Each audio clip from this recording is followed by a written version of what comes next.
Secretaria Nacional da Pessoa Idosa da Igreja Presbiteriana do Brasil. Você Acesse está ouvindo o áudio texto do livro Envelhecimento. Diga não à violência, de autoria do Reverendo Pinho Borges. A temática é a Igreja e os direitos da pessoa idosa. Parte 2. Que resposta se tem para a pergunta: o que a Igreja tem feito de concreto para o segmento da pessoa idosa?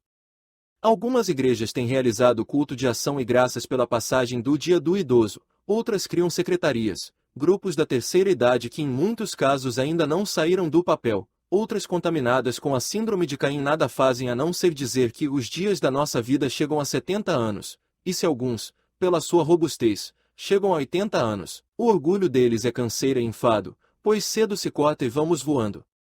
A realidade é que em sua maioria as igrejas esquecem o que fala a Bíblia a respeito da pessoa idosa. Como revelação de Deus, a Bíblia apresenta normas sociais que tratam do comportamento social, e estabelece uma política de direitos, inclusão e respeito à pessoa idosa no contexto da comunidade da fé, normas estas consideradas bênçãos divinas, que vão possibilitar o cumprimento pleno e fecundo dos objetivos da vida.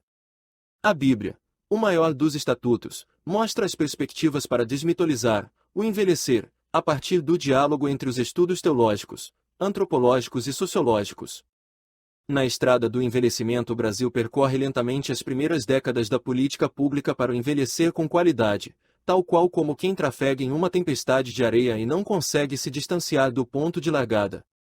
A Igreja precisa se preocupar com o crescimento do percentual de idosos nas comunidades cristãs, e assim aprofundar a temática com o objetivo de orientar programas que possam incluir os idosos, nos mais diversos segmentos eclesiásticos e sociais.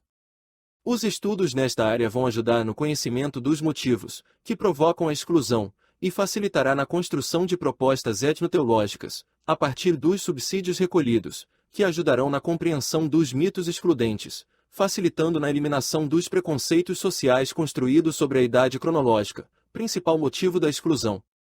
O processo de envelhecimento é fato e irreversível, e a ciência tem se debruçado incansavelmente sobre o assunto, não mais com o objetivo da descoberta da eternidade física, mas em busca de descobrir formas de garantir a qualidade de vida.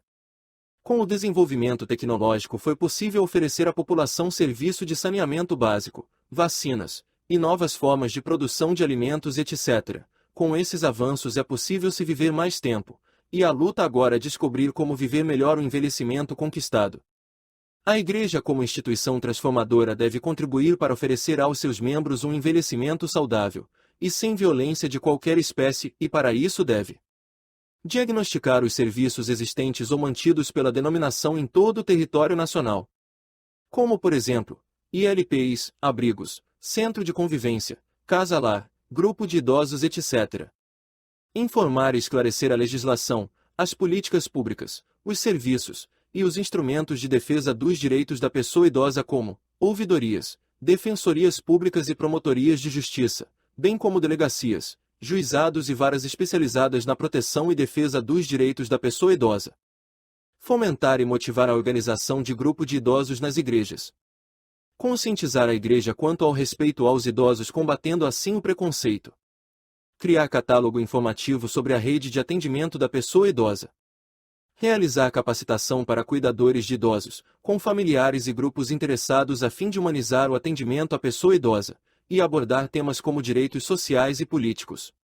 Orientar a adaptação nas edificações, permitindo acesso seguro à pessoa idosa por meio de construção de calçadas e rampas antiderrapantes, corrimãos e instalação de mobiliário de acordo com as normas técnicas da ABNT. Orientar quanto à segurança e acessibilidade do idoso no interior dos domicílios, templos, edifícios, ruas, etc. Sensibilizar as famílias e a sociedade civil a valorizar a pessoa idosa, oportunizando-lhe a participação nos seus diferentes espaços dentro das comunidades eclesiais locais. Incentivar o intercâmbio intereclesial de grupos de idosos, propiciando-lhes troca de experiências e estímulo a hábitos saudáveis. Orientar o funcionamento das ILPIs das igrejas, adequando as instalações físicas e recursos humanos, à luz da RDC 283-2005 da Anvisa, observando-se as realidades regionais. Continua. Você ouviu o áudio texto do livro Envelhecimento. Diga não à violência, de autoria do Reverendo Pinho Borges. A temática é a Igreja e os direitos da pessoa idosa. Parte 2. Acesse o portal idosonews.com da Secretaria Nacional da Pessoa Idosa da Igreja Presbiteriana do Brasil, e fique bem informado sobre o segmento.